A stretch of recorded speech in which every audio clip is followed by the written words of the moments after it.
Miss হবে না আপনার পছন্দের টিভি শো। দেখুন জি5 অ্যাপে একদম ফ্রি।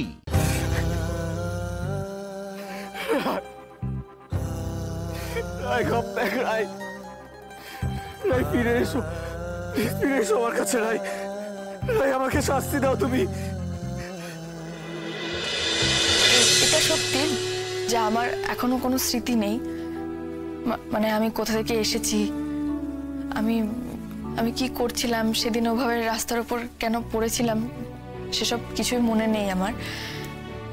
কিন্তু তুমি জানো তো, যখনই তোতা তোজো আমার সামনে পড়াশোনা করে না, আমার কিন্তু মনে হয় আমি ওদেরকে পড়াতে পারবো। আমি সেটাই তোমাকে বলছি, তুমি যদি দাদাদেরকে বলে মানে এখানকার ছোটখাটো কোনো একটা স্কুলে বাচ্চাদের পড়াবার মতো কোনো কাজ টাজ আমাকে একটু জুটিয়ে দিতে পারো না, তাহলে এই যে তোমাদের ঘাড়ে বসে খাচ্ছি, এই অপরাধ বোধটা থেকে আমি একটু মুক্তি পাই।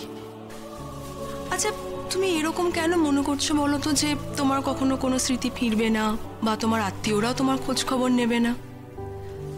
আমরা যেরকম অপেক্ষা করছি তোমার স্মৃতি ফেরার, তারাও নিশ্চয় খোঁজ খবর করছেন তোমাকে পাওয়ার জন্য। হ্যাঁ, নিশ্চয়ই করছে, কিন্তু যতদিন না পর্যন্ত কোনো খোঁজ খবর পাওয়া যাচ্ছে ততদিন পর্যন্ত আমি কিছু একটা করতে চাই। অন্তত তোমাদের ঘাড়ে বসে খেতে চাই না। প্লিজ বড় বৌদি, তুমি দাদাদের একটু বলো না প্লিজ। আচ্ছা ঠিক আছে, তোমাকে এখনই এত কিছু নিয়ে ভাবতে হবে না। তবে একটা জিনিস ভালো হলো, তুমি বললে যে তোমার শরীর এখন ঠিক হচ্ছে। তাহলে আমরা এখন তোমার বাড়ির লোকদের খোঁজ খবর শুরু করি। দেখো, এক না একদিন তো করতেই হবে। অঞ্জন তো এতদিন পর্যন্ত পেপারে তোমার কোনো ছবি দেয়নি, কারণ ওই উল্টোপাল্টা লোকে এসে উৎপাত শুরু করবে, তোমার টেনশন বাড়বে। বাট এখন তো সেটা করাই যায়।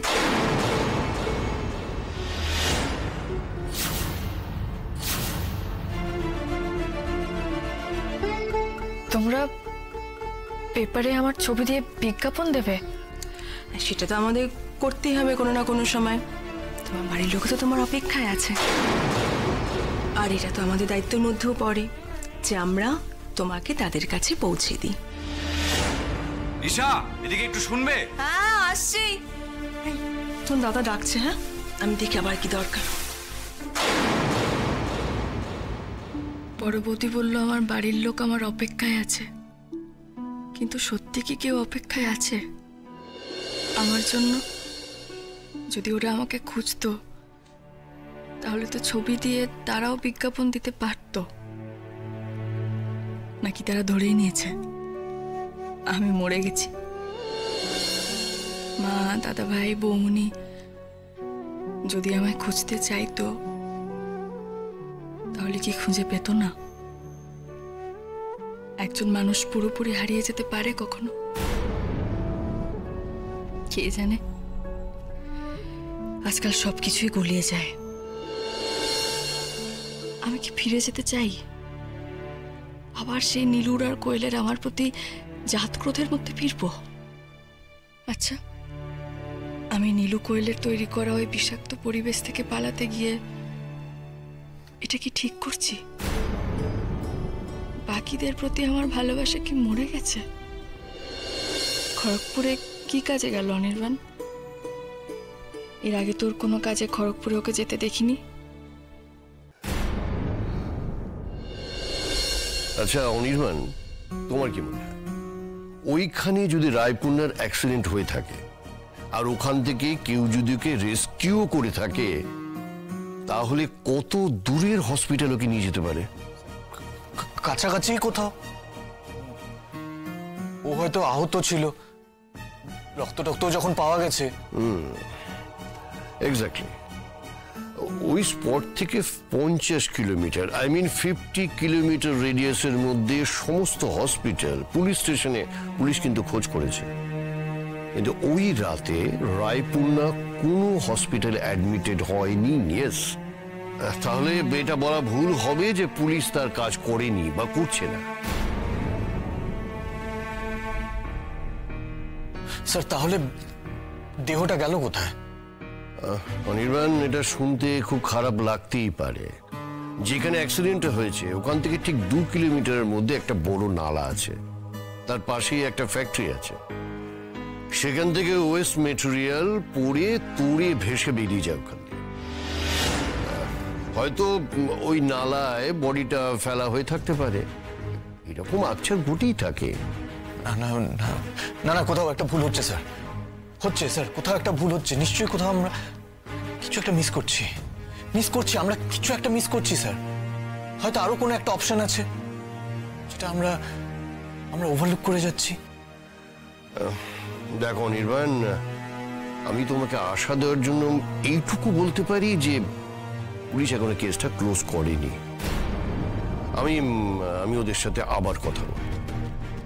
পুলিশ তো চেষ্টা করছে, কোনো ব্রেক থ্রু হলে আমি তোমাকে জানাবো।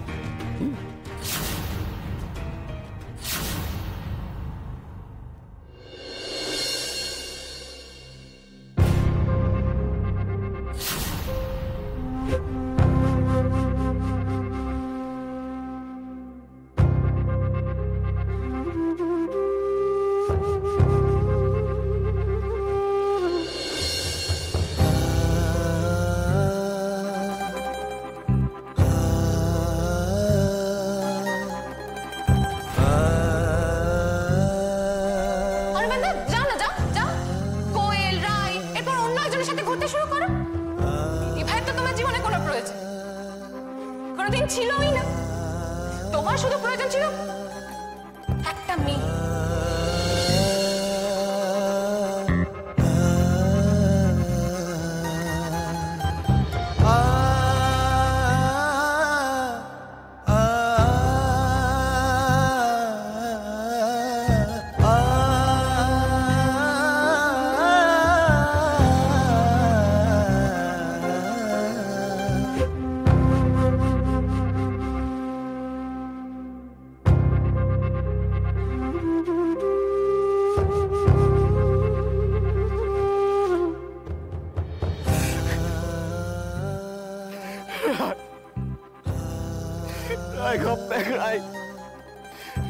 ফিরে এসো, ফিরে এসো আমার কাছে। রাই, আমাকে শাস্তি দাও তুমি।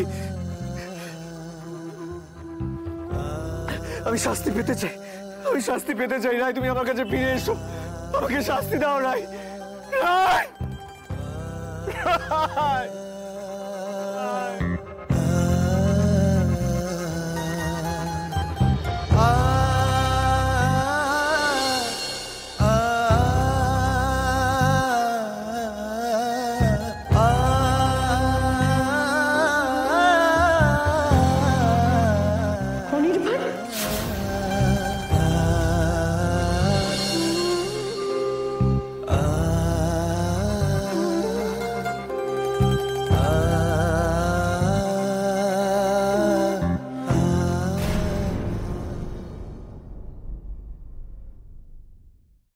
জি5 ডাউনলোড করুন আর সব এপিসোড দেখুন একদম ফ্রি।